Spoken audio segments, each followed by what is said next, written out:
Bendiciones, bendiciones. Que la paz y el favor de Yeshua HaMashiach le guarde y le bendiga de una manera muy especial. Le damos gracias a cada uno de esos amigos, de esos suscriptores que ya son parte de esta comunidad. Gracias por hacer este proyecto parte suya. Así que le bendecimos de una manera muy especial. Así que ya te sabes, suscríbase al canal, comparte el video, dele like, dele me gusta y compártalo por lo menos con 10 personas más para que también sean bendecidos así como usted está siendo bendecido con esta luz que estamos trayendo, ¿no es verdad?, acerca de las Sagradas Escrituras. La Biblia dice que somos portadores de luz y que fuimos creados, ¿no es verdad?, para manifestar la luz de Dios en nuestras vidas. Hoy quiero compartir con ustedes 6 principios bíblicos que el creyente o el intérprete, el lector de la Biblia, debe de tener en cuenta a la hora de estudiar las Escrituras.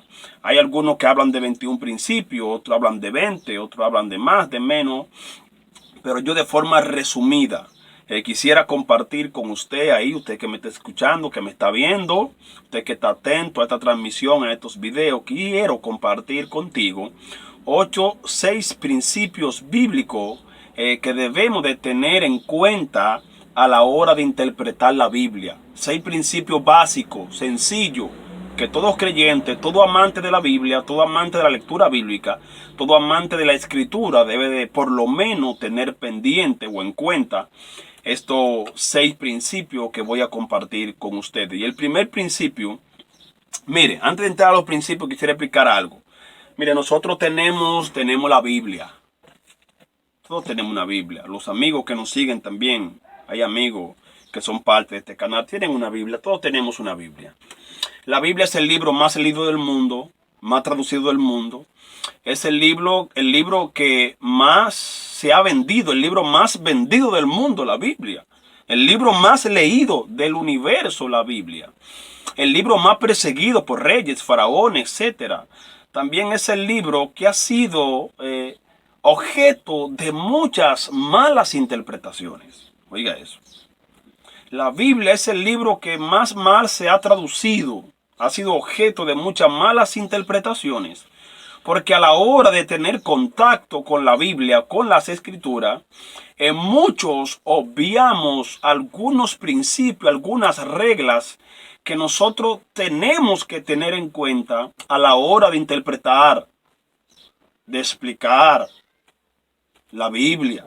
Hay algunos principios, por lo menos 6 principios básicos que tenemos que tener en cuenta.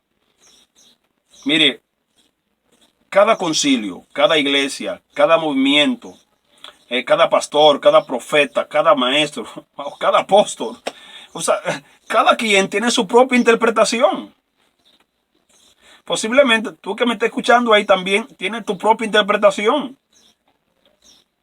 Muchos nos hemos convertido en repetir lo que escuchamos y no nos convertimos en indagar como hacían los de Berea cuando Pablo le predicaba, que ellos escudriñaban el texto para ver si era así lo que Pablo le decía.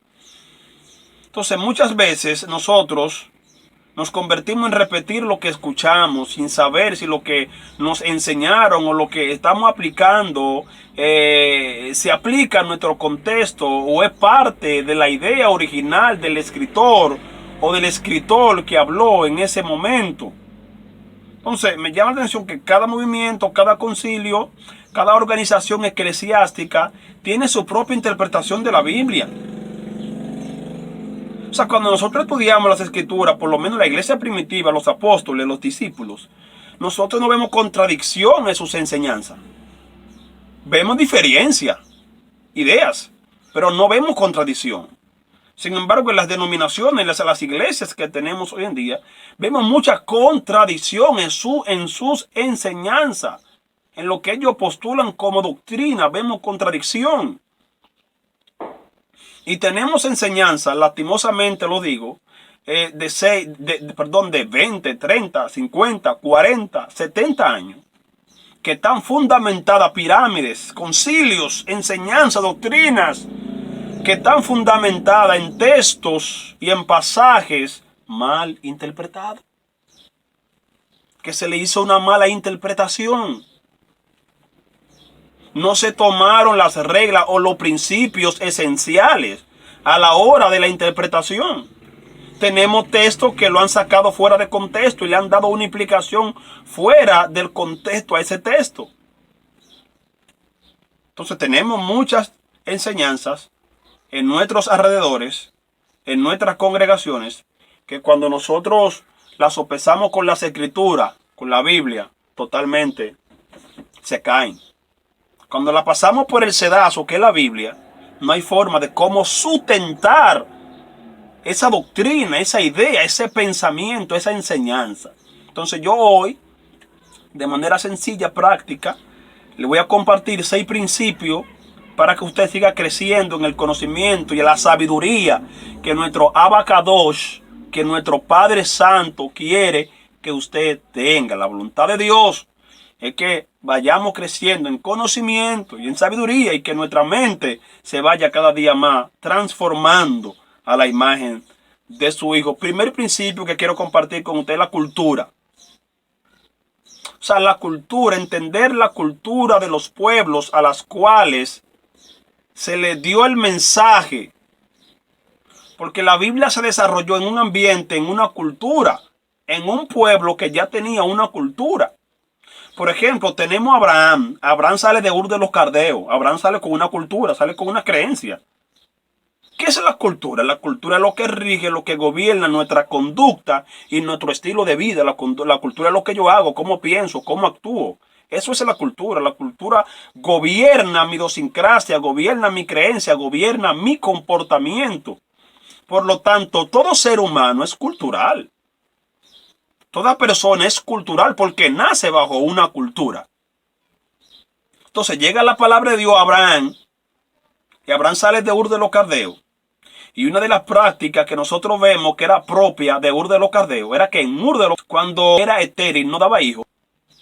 Entonces los hijos de esa esclava literalmente eran de la esposa del amo.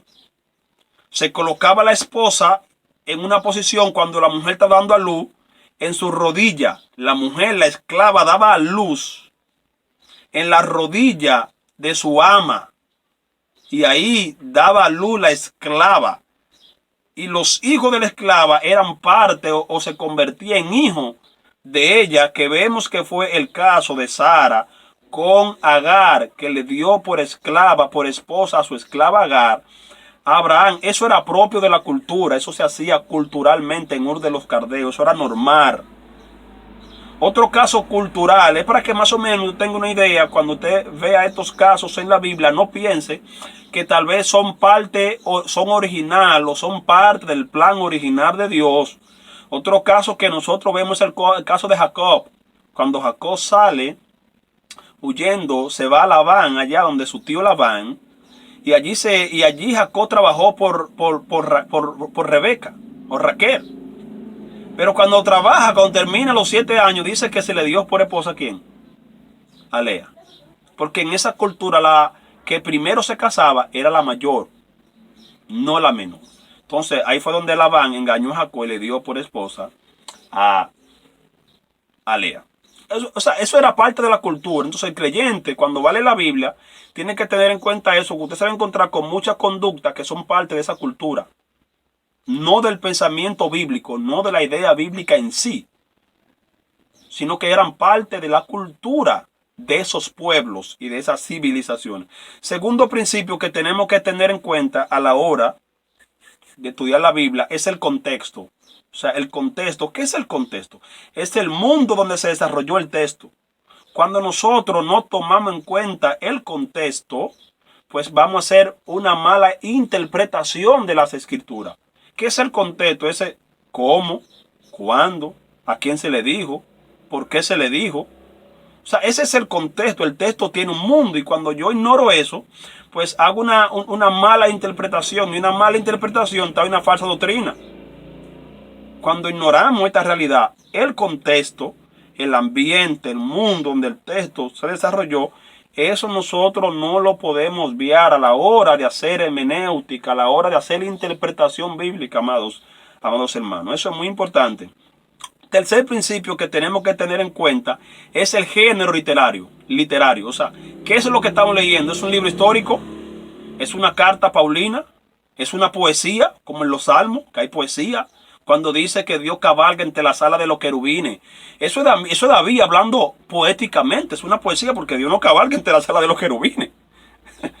O sea, un querubín no puede sostener a Dios. O sea, Dios no cabalga entre las alas de los querubines. Otra poesía es cuando dice que las nubes son el polvo de sus pies. O sea, Dios no se ensucia sus pies. O sea, Dios no anda corriendo ni caminando. Entonces, nosotros tenemos que tener en cuenta eso y no ver eso como una doctrina, como una enseñanza. Es David hablando poéticamente acerca de Dios.